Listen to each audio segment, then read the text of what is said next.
Appaloosa's David Tepper today, who told me the following when I asked him what he thought about stocks right now. It was clear he was very positive, telling me, quote, "Explain to me where this market is rich. It's not rich with the tax thing that just changed earnings projections. With earnings forecasts going up and interest rates where they are, how is this market expensive?" He said. "I don't see the overvaluation. World growth is higher. There's no inflation. The market coming into this year doesn't look rich. In fact, it looks almost as cheap as coming into last year." He said the market can't go down until the bond market gets hit. It's amazing where interest rates are. Okay, folks, those are the words of David Tepper from Appaloosa Partners back on January the 4th. So not too long ago. And his comments in short were the markets are not overbought. They're not overpriced. There's no inflation anywhere. Yet I see it all over the charts. And this is what I've been teaching members for months now. Inflation is on the rise, and I'm just a guy from Long Island, New York. I'm no big hedge fund manager, but I'm going to show you right now where David Tepper is wrong. Now, when you take a look at this chart here, this is the PPI, the Producer Price Index. Now, David Tepper says there's no inflation, but if you take a look at this chart of the PPI, we are at near 4-year highs on the PPI. This is a measure of inflation. And as you can see here in line chart in gold is the price of gold. Gold is moving higher. That's a hedge against inflation. And you may be saying, no, Bob, that's all well and good. What more do you have? Here it comes. I have more. David Tepper also said that there's no problem with the stock market if the bond market doesn't get hit. Take a look at the 30-year bond so far this year. We're getting clubbed like a baby seal. We are at the threshold of breaking down below a critical support level. We're putting in lower highs. That is not the sign of a healthy bond market. What happens when bond prices fall? Yields go up. How do we know that? Just take a look at the 10-year yield. It is breaking out. We are currently at highs not seen since March of 2017. Now, if we break through the 2.262 level on the 10-year yield, folks, this market could probably continue to rally with a yield up to 2.98%. At that point, once you start seeing a 3 handle on the 10-year yield, what does that mean for U.S. corporations? Because Tepper said that the tax cuts are going to be so beneficial to the consumer and to corporations. And I agree to a certain extent. Where they're going to be adversely impacted is when their cost of borrowing moves higher as yields move higher.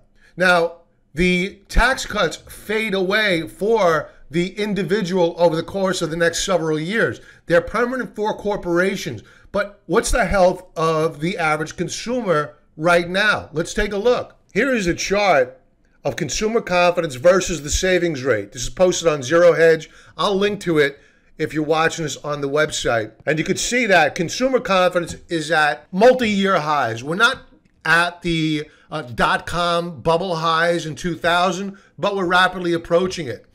Where we are really getting ready to take out some lows here is the U.S. savings rate, the savings rate of the average consumer. In short, you have credit card debt near all-time highs, the savings rate threatening to take out all-time lows. People are buying cryptocurrencies on their credit cards, folks. Think about this. These are all markers of a bubble. There is too much cheap money swashing around out there. And man, there's going to come a day of reckoning. And it's going to come soon. Are you ready? And you may be saying right now, you know, Bob, we don't need a guy like you to tell us when to buy stocks. It's a bull market. Stocks are going higher. You're absolutely right. In this environment, you could take Investors Business Daily, take the symbols section, and just throw a dart on the board, and it'll probably go up. I won't argue that. But who is going to tell you when the party is over? I have lived through 2 major bubbles and countless corrections. Who is going to tell you when to sell? That's what you should be thinking about right now. And also, how are you going to know when to short this market and which stocks to remain long of, which will do well in a bear market? We already have a strategy in place in our portfolio. We have 3 core fund positions. We have a couple of other smaller positions that we like. Pharmaceuticals is one. And we also have a ton of names that we're looking to swing trade. I'll get to those charts in a moment. Back to inflation, because I'm not done yet. The US dollar. I have warned my members for months. Get out of the US dollar. Cash is not safe. Going into 2018, we had the 2018 stock market strategy, and I said, the dollar is going lower. At current, as I record this video, Saturday, January the 13th, yesterday being the 12th, we broke down to a new 52-week low on the US dollar. We haven't been this low on the US dollar since December of 2014. Now, David Tepper says there's no inflation, but wait till you go to buy a product that's produced overseas and you want to buy it and have it imported here to the United States. It's going to cost you more because it's going to take more dollars to buy that product. The dollar is getting weaker. What is priced in US dollars? Commodities. What are going up right now? What is leading the pack in terms of market leadership right now? Is it technology? Is it the semis? No, that's done. It's energy. It's beginning to be gold. It's beginning to be silver now, which we are very, very long of and adding more to every single day. Now, what else is priced in dollars? Oil. What's oil doing? We are at 4-year highs. David Tepper says there's no inflation. Oil impacts virtually every segment of the manufacturing food chain. It goes into plastics. It goes into machinery. It's everywhere. And many people want to believe that we've delevered from oil. We have not. We've gotten cute with solar and wind, but we are still heavily reliant on crude oil, and it's going up. And how is it impacting you? Simply take a look. If you're in the Northeast in particular, like I am, home heating oil, it is up at 4-year highs. No inflation, says David Tepper. Now, he's citing tax cuts. Now, for the average U.S. consumer that doesn't live in the Northeast or California, yes, you'll probably get a tax cut. If you live in California or the Northeast, the blue states, the liberal states, like I do, we'll be lucky to break even year over year here. I mean, we're going to get decimated. And these guys here in New York and in New Jersey and in California, all they want are sanctuary cities. It's craziness. So they're not going to let up. So a tax cut in states that are so heavily populated, I don't think so. But prices are going up. But David Tepper and CNBC, they love to have David Tepper on to say, oh, no, there's no inflation. Don't look at the charts. I'm looking at the charts. David Tepper, you're wrong. Inflation is going higher, and I'm proving it right now. Where else are we seeing inflation? At the pump, folks. That's all we need to do. When you drive by your gas station, take a look at the pump. We are very close to breaking out to new 52-week highs. In fact, on a closing basis, we are very close to 52-week highs on gasoline. But David Tepper, there's no inflation. Why do they not speak the truth? Why does CNBC not call the guy out on these charts here? I mean, inflation's been flashing for several months now, especially on the PPI. Not so much on the CPI, but on the PPI. It certainly has been flashing. So why don't they call him out? It's because they want the party to continue. Tepper wants money coming into his funds. He doesn't want it leaving. CNBC wants advertising dollars. When do people watch CNBC more? In a bear market or a bull market? In a bull market. They have been losing ratings for years, and now they're just getting them back. Why? It's because the average investor is coming back into the market at the worst possible time. How do we know it's the worst possible time for the investor? Look no further than the monthly chart of the Dow Jones Industrial Average. The RSI alone, look at the RSI. RSI, the relative strength indicator. It's a measure of overbought and oversold levels. It's also used as an indicator to spot divergences when a stock or a market continues to make higher highs, yet the RSI is going downward. That's a bearish divergence. We don't have that yet. And if we had that, I would even be more concerned about this market, meaning we're putting in new all-time highs, yet RSI is going lower. We're not there yet. So that's why I'm saying that while I may be sounding very bearish right now, I'm not. I think that the market, as I thought going into the new year, is going higher. But the pullback is going to be, guys, it's going to be horrible. It's going to be bad, especially if yields continue to rise and they continue to ignore inflation. Now, getting back to the Dow Jones Industrial Average, we have RSI. Again, an overbought, oversold indicator by and large. We are at all-time highs. We have never been anywhere near these levels. Here is the peak of 2007 when we went into the financial crisis. We were nowhere near where we are right now. Then when you go back and you take a look at where we were during the financial crisis that began in 2000, the dot-com bubble, we are nowhere near those levels. Think about it. That was during the dot-com days. And granted, it was the NASDAQ that was mostly overbought versus the Dow Jones Industrial Average. But look at the bloodbath that ensued after the dot-com bubble burst. And the Dow Jones was nowhere near as overbought on RSI and had nowhere near the exposure to the technology names. What's going to happen when yields begin to rip higher and the government finally begins to acknowledge inflation? It's not going to be good. Are you aware of your exit strategy now? You should be. Do you know where to be invested when this market eventually bursts? You should be.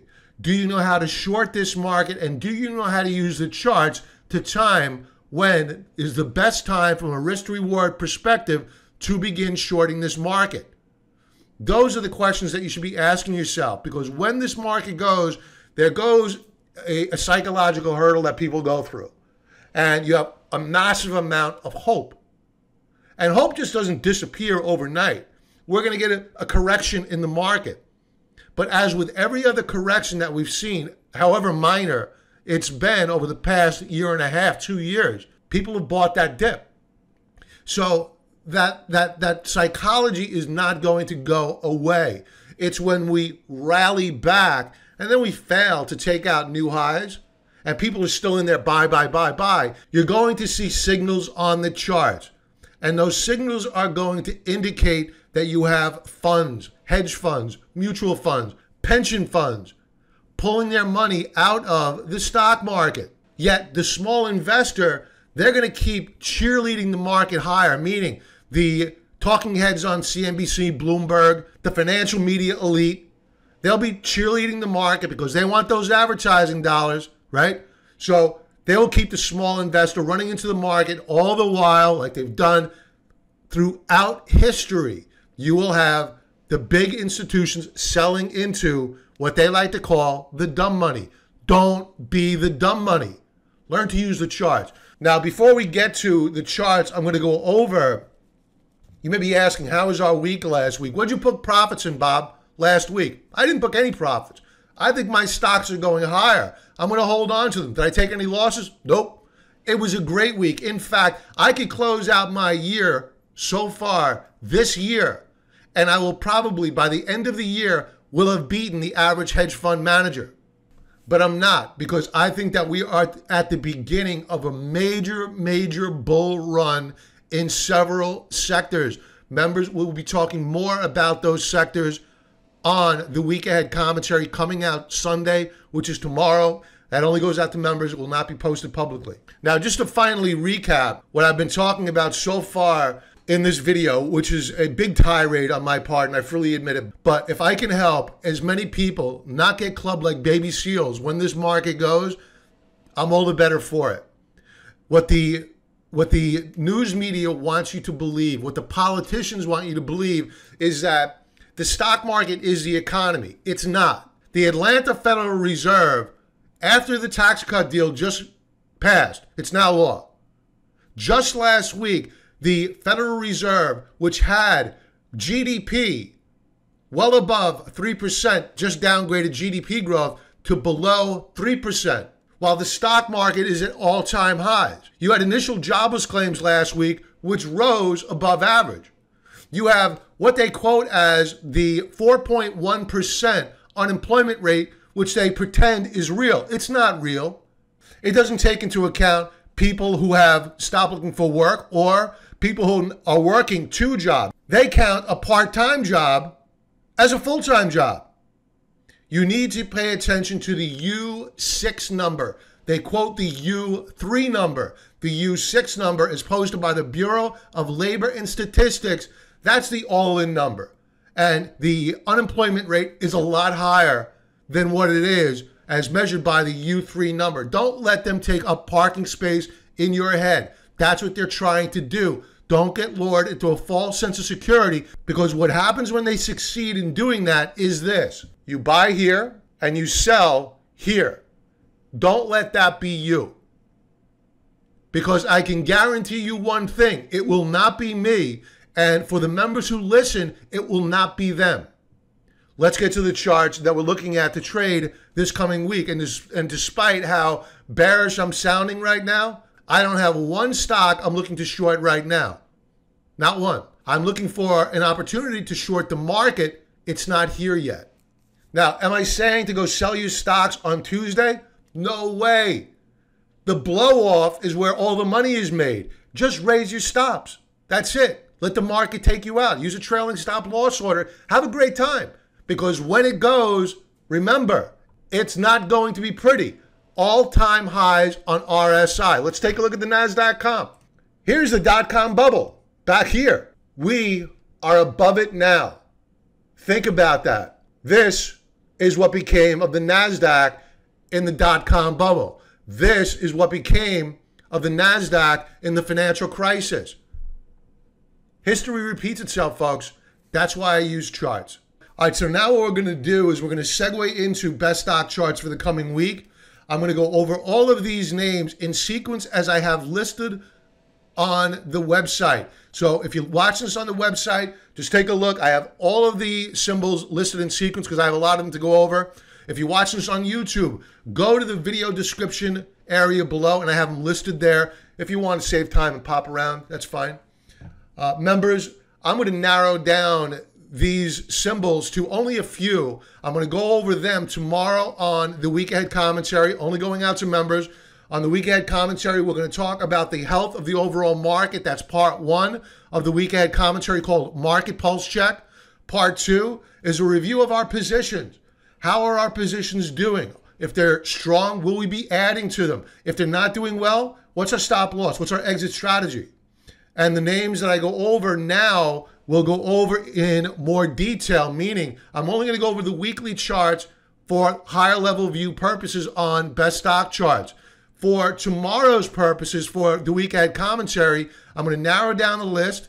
I'm going to go over, yes, the weekly charts, but I'm also going to go over the daily charts and perhaps even if I really like the stock, the intraday chart to time the buy. Again, I have no shorts here. Okay, let's get started. First stock up, Gilead Sciences, biotech. Love the company. Weekly chart, we have a breakout in RSI, Stokes rising and breaking out. We've already broken out above this downtrend line. We're putting in higher lows, and we are now beginning to put in higher highs. I love the chart. We'll talk more about a possible entry point on the week ahead commentary. I can guarantee you this is one that is making it onto the week ahead commentary. Love the chart. Next chart up, Waste Connections, WCN. I love the setup here. We are in a triangle formation. We do not have a breakout yet on RSI. I usually like to see an indicator lead price performance, but it's not guaranteed. It doesn't always happen. We have a bullish key reversal last week off of the lower band of support.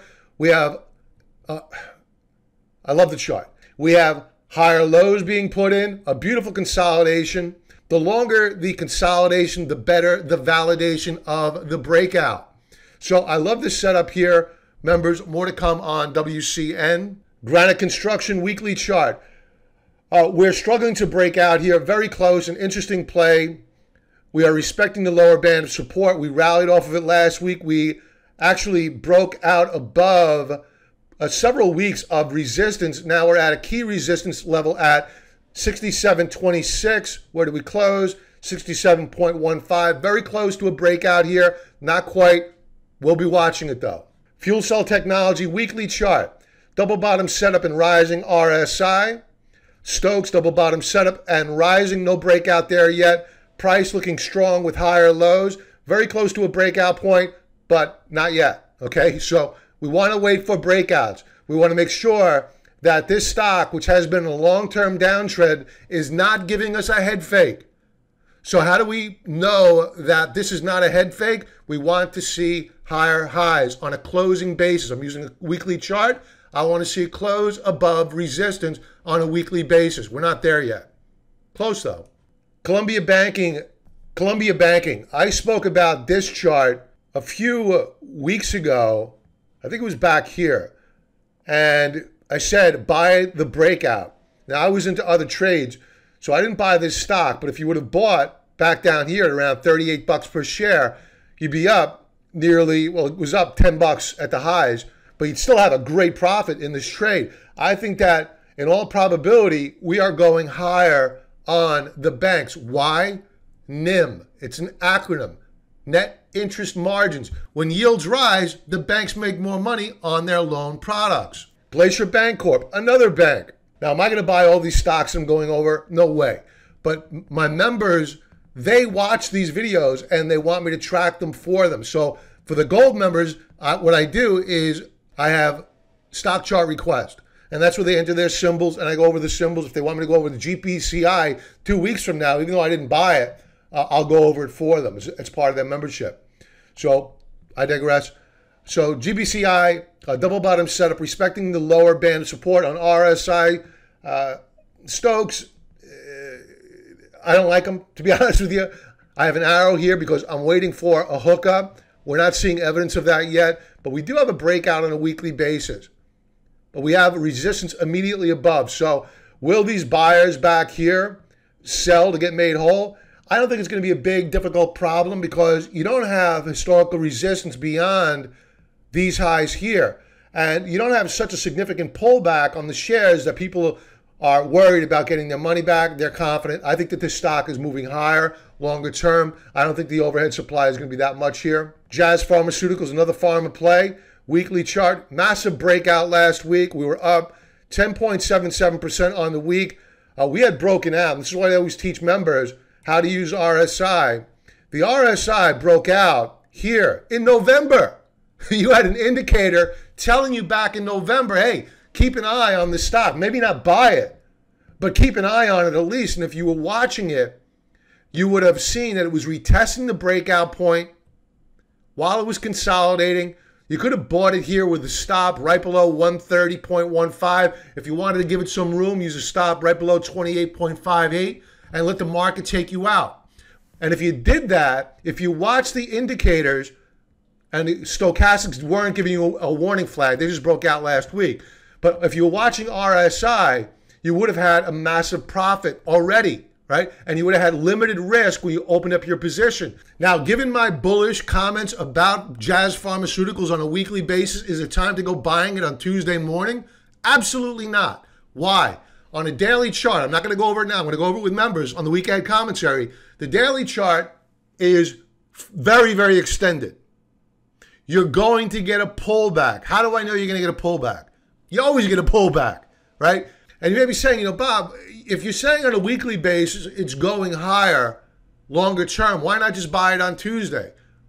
The answer is where are you going to put your stop? It's so already extended well beyond my buy point, I wouldn't know where to put my stop. And you may be saying, Bob, I'll use a 5-10% stop loss order. Why? Wait for the pullback. Because if you set that 5-10% trailing stop loss order, you're going to get taken out. And the stock's going to pull back even further. It's going to bottom. It's going to provide you a great entry point had you shown the patience. And right below that bottom, you're going to see that would have been a great place to put my stop loss order.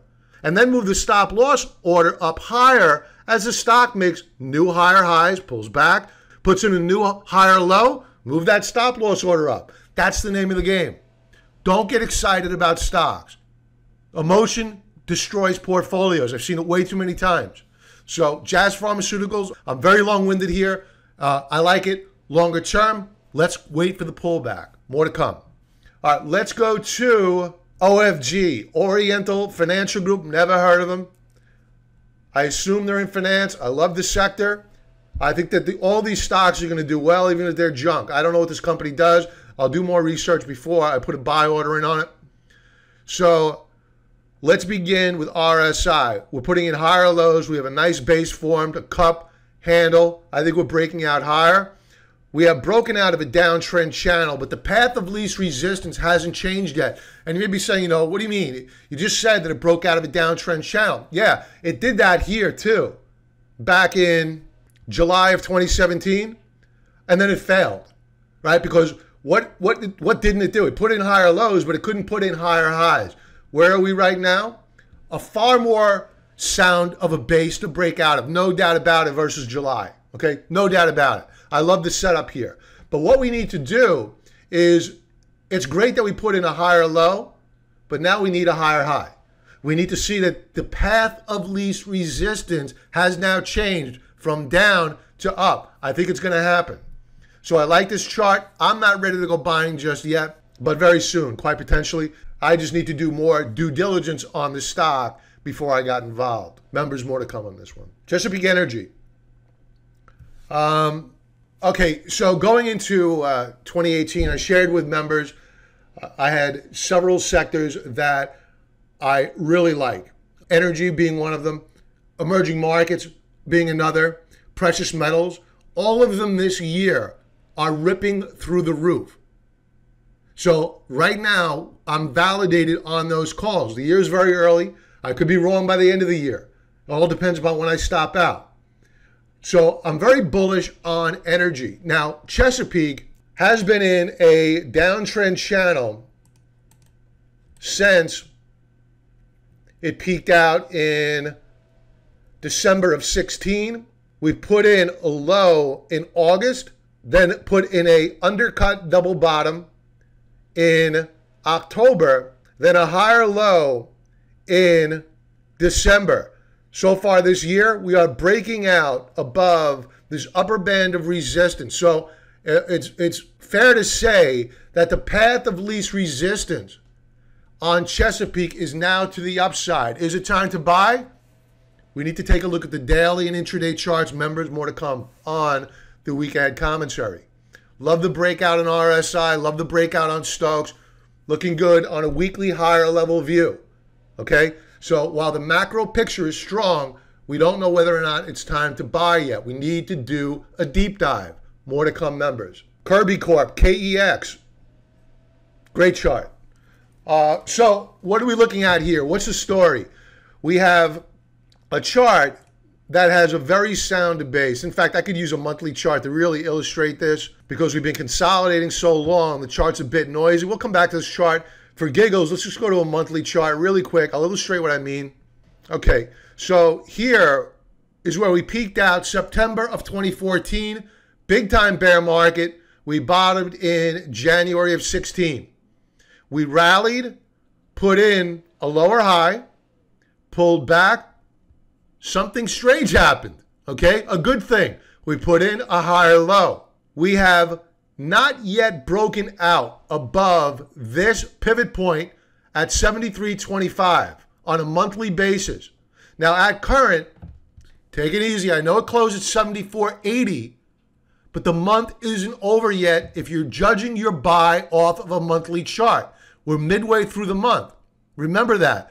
We could pull back just as we did here in April of 17, just as we did here almost a year ago in February. So don't be too quick to press the buy button on KEX just yet, but we're close, and I think it's going to break out. So long story short, we're putting in higher lows, and we're poised to begin putting in higher highs.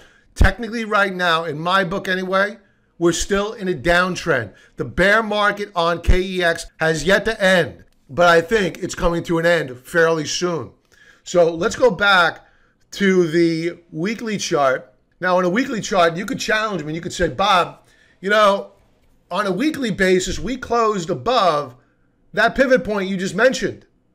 So why is it not in a bull market right now? If you're using the monthly chart, as I like to do, to identify when a bear market has ended, then you keep an open mind, because with a weekly chart, I'll grant you it's broken out on a weekly basis.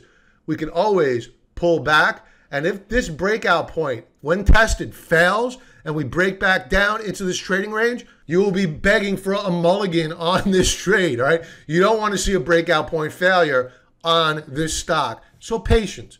I would agree that using my methodology, that in all probability, the bear market is very close to ending.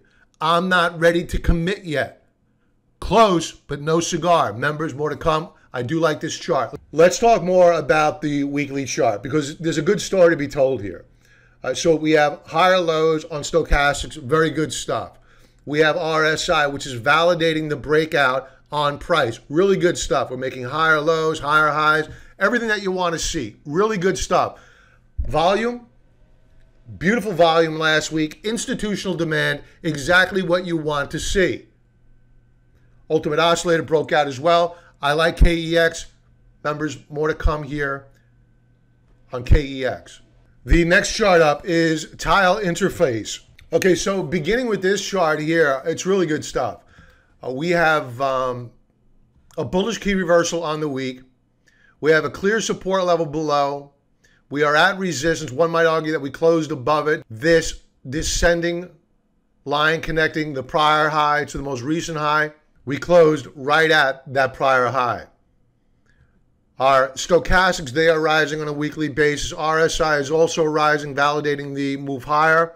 Volume was a bit light last week, so that's a bit of a concern. You want to see institutional demand. We want to follow the money. So this is an interesting chart to me. And one thing that influences my decision to buy a stock, perhaps one over the other, all things being equal, is whether or not we are at all-time highs on that individual name. Why? It's because if you have a stock, if you have one stock that has a bunch of resistance, I mean, it fell 50%. Now it's got to go through a whole bunch of buyers that have been holding the shares, selling into strength, and that's kind of annoying, all right? It takes a long time, a lot of backing and filling to get back up to that high. However, the story changes when you have a stock that has no overhead supply, no resistance above. So to answer that question, what I would do here is take a look, just throw up a quarterly chart, and we are very close to an all-time high. So why would I buy this stock over another stock with technicals looking the same? The reason is that this is what you call clear blue skies. No overhead supply. No sellers looking to get made whole. I'm being redundant here. I think you get the picture. I like the chart here.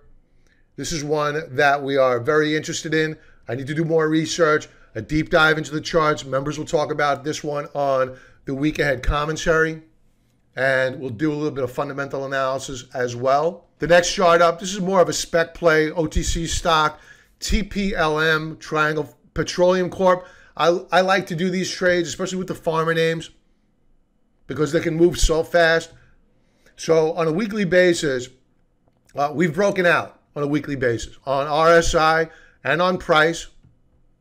A double bottom setup, higher low on Stokes.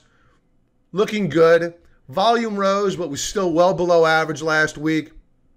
This sector is in fuego, so I really would have liked to have seen higher volume. It's not there yet. We're putting in higher lows and higher highs on Williams percentage R. That's good stuff. So I like the chart. This is good as a spec play only, right? You have to assume that since it's priced like an option, there's a reason for it, and it has to do with fundamentals. So if you buy an OTC stock like this, you have to be prepared to lose every single penny before you get involved, because it's priced like an option. The only upside to that is that you don't have any time decay. So that's why I like these types of trades, but you have to use money that you're willing to lose every single penny. Speculative. Clean energy fuels, I think this is our second clean fuel play. So clean energies, This is a daily chart. Let's go to the weekly chart. All right, so clean energy's double bottom setup and a breakout on RSI. You have higher lows on stochastics, but no breakout there yet. Price looking very interesting. We have a strong consolidation, a higher low put in, and now we are poised to begin putting in higher highs. Right now, though, we don't have that yet. But what we do have is a breakout on a weekly basis. So that's pretty bullish. Volume, not so bullish, right? So we want to see breakouts on volume. We want to see institutional money rotate into the stock. Now, on a stock that's priced at $2, you only have a finite number of institutions that are even allowed to buy a $2 stock. So we'll give it some consideration. But I like the chart setup. I'd like to see some volume roll in here. Members more to come. CLNE on the week ahead commentary.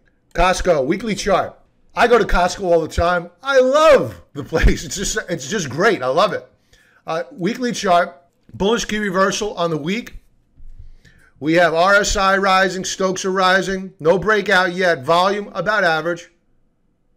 A bit of a concern here is our ADX line. It's putting lower high in green and a lower low, as noted here. So last week, we broke down on ADX green. MACD histogram is losing a bit of steam. So for me to get involved with Costco, as much as I love the company, the brand, I would need to see at least one of two things. One is a retest of support, which we had last week. Two is a breakout in the close above this upper band of resistance on a weekly basis. So I like Costco. I have a couple of concerns about it. We'll do a deep dive into the daily chart and we'll formulate a strategy. Deckers Outdoor, weekly chart. We have some overhead supply back here. It was a good week last week. We broke out 4 weeks ago. We retested support last week. It held. Excellent. Shorts went and running. Now, how do we know it was shorts? Volume. It wasn't institutional buyers that bid the shares higher. It was shorts stopping out after we retested, and then they had their stops taken out right above the 80 level. So the chart looks interesting. We have Stokes that are rising along with RSI. Very interesting setup here. Johnson & Johnson. I spoke about this one a couple of weeks ago. I thought it was a buy, and it did break out. I still think it's a buy. RSI is broken out. Volume outstanding. That's what I'm talking about. A breakout on volume. That's what you want to see. Ultimate Oscillator is broken out. So will we go buying it on Tuesday morning? Maybe, maybe not. We'll talk about it on the weekend commentary after we take a look at the daily chart. And that's it for the charts, folks. I want everybody to have a great remainder of your weekend. And remember what I said at the beginning of this video. If you didn't watch that, go back, please. Inflation is on the rise. The reason why you're seeing a name like Johnson & Johnson move higher is because pharmaceuticals are moving higher. They will do well in a recession. They are also a consumer staple. What sector is consolidating now and I'm ready to buy? Consumer staples. So you need to approach your longer term trades with the macroeconomic picture in mind. Now, I just took David Tepper to the woodshed on his statements that for the most part, his statement is that there's no inflation. There's nothing further from the truth. And I'm using the government's own numbers, and they're understated numbers at that. There's a lot of inflation out there. Gold is telling you that. The bond market is telling you that. You don't need a guy like me to tell you that. All you need to do is take a look at the charts. And that's what I teach members. So please, what you may perceive as being a bearish tone in my voice is not. It's concern about the average investor getting killed in this market. There is going to be a lot of money to be made in the coming months. You need to know where to put your money. And that's what I teach members. Also, how to read the charts. So join me. We have a couple new spots open in the gold level membership and in silver. And we have bronze level memberships that are always open. And yes, bronze level members, you get the week ahead commentary. And that's it, folks. Happy Martin Luther King Day. Enjoy your time off. Be well.